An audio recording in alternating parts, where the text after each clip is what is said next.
what I'd like to show you is I'd like to show you how to do poached pears. Because if you know how to poach something, you can poach pears, you can poach chicken, you can poach apples if you'd like. So let's start. Let me get a pear. Yeah, this looks like a nice one. I use Poached Pears just because they're so elegant. They have great lines to them. You can also use Bartlett pears if you'd like. So what we're going to do is I'm just going to first you just go through and you just peel the pear. And you just peel it all the way down like you would think so. And what you want to do is you want to get a pear that's firm but not like baseball firm, and you don't want to have one soft, because if it's, so you want to get it, it needs to have some firmness to it but not real hard, because also if it's too firm, that means it's not ripe and you're not going to get the pear flavor. So we're just going to pull that aside. I'm going to go in here and grab a knife. Now what I like to do is I like to cut through the stem, and if I have a real good eye, if my eyes do me with justice, I'll be able to get through it. I did.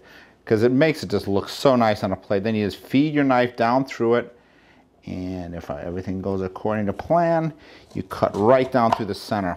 Then what you do is you take a melon baller like this and you just scoop out the center. You scoop out the core, scoop out the blossom, get rid of the blossom end. You do the same with this end. Then what I like to do is I also like to go through here and cut out this. It's just like an extension of the stem. I just like to cut that out because it's kind of chewy. And you know, everything else, you're biting into a delicately poached pear. And then you just put this right in the poaching liquid. And I'll explain about, talk about the poaching liquid. Right in there I have, about a bottle of port wine.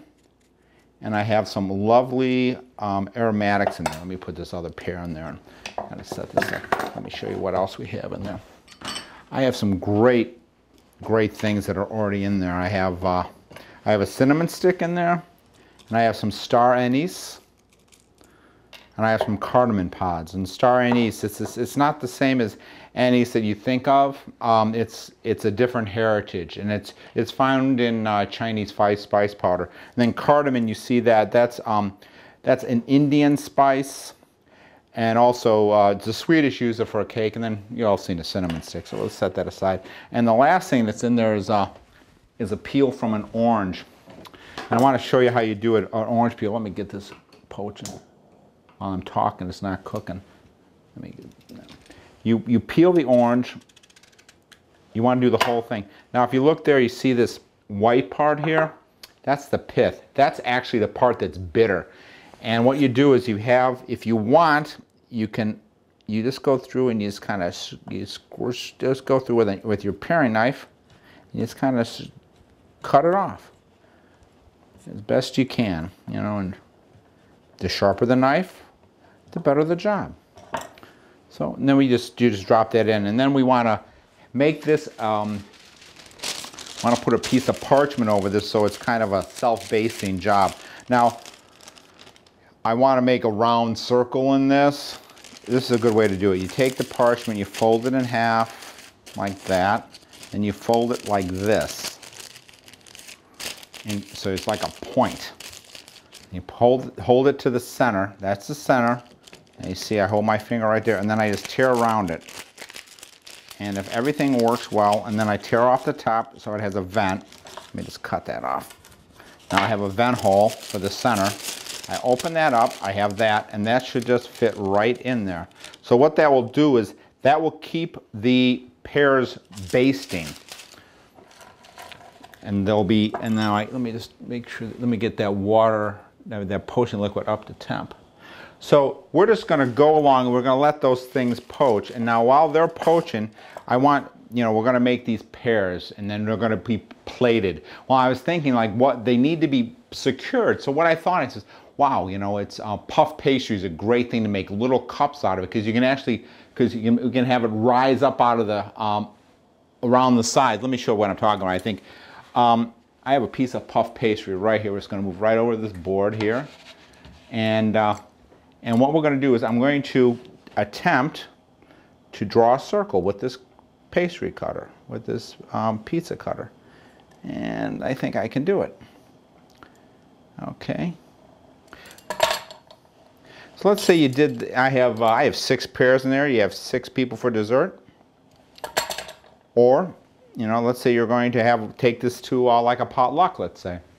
You might not want to go to this extreme, but you might maybe want to cut strips of puff pastry. Or you can just bring all the pears poached, maybe instead of being half, you cut them in quarters. So we have this here. Now I'm going to get my trusty extendable fork, and we're just going to kind of go through the center here.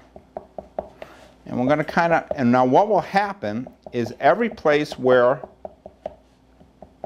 I have a fork hole, it will not rise. So just the edges. So what I'm looking to do here is I'm going to have like a cup almost that I'll be able to set the pear in.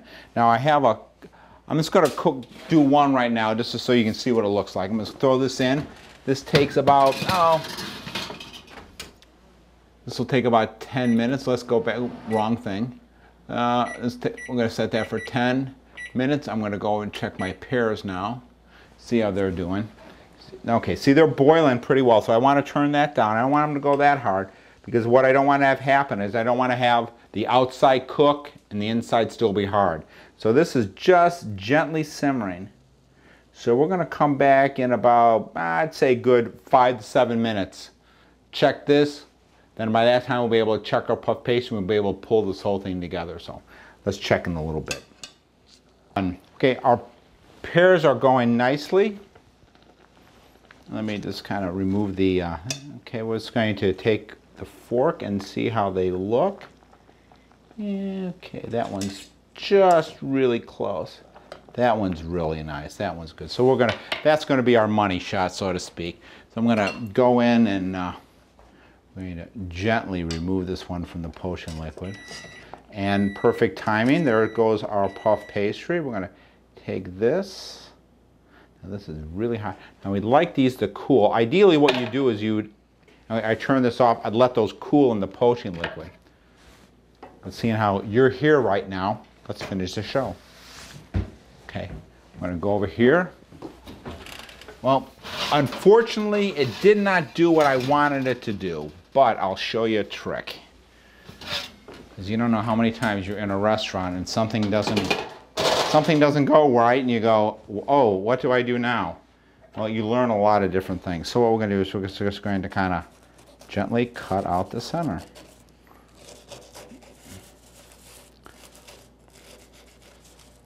And take that, look, see? See, it's like a donut.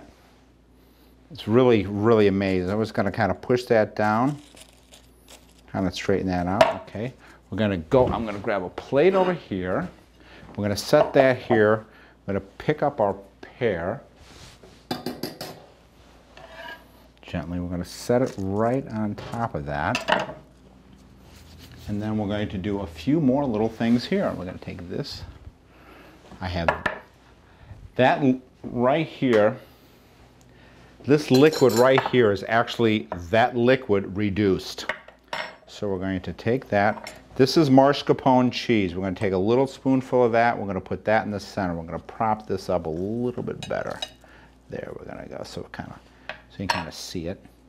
I'm going to get a nice sprig of mint. I'm going to put a nice sprig of mint right there. And what we're going to do is we're going to take some of this reduction sauce. We're going to just I'm going to clear all this stuff out of the way so we all get a better look. Now this is really a nice dish. Now I said that, you know, this is really nice for like your family or for some guests. And these can be done ahead of time. Everything can be done ahead. It doesn't necessarily need to be served warm. It's served warm because I want to show it to you.